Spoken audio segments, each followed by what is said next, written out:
Hello friends. If you want to check analytics of your post in Twitter, just go to your profile and see the post under Posts section. Go to the post for which you want to see the analytics and click on these lines. Here comes the post analytics.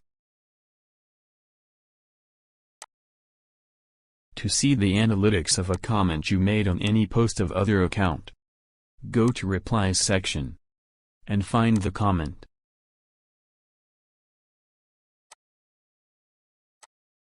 Click on these lines to see the comment analytics. Impression shows how many times your post has been seen on the screen. Engagement means how many times users stopped on your post while scrolling the screen. Detail expands mean times people clicked and opened the detail of your post. Profile visits are the number of visits to your profile through this post. New followers are the count of increase in your followers through this post.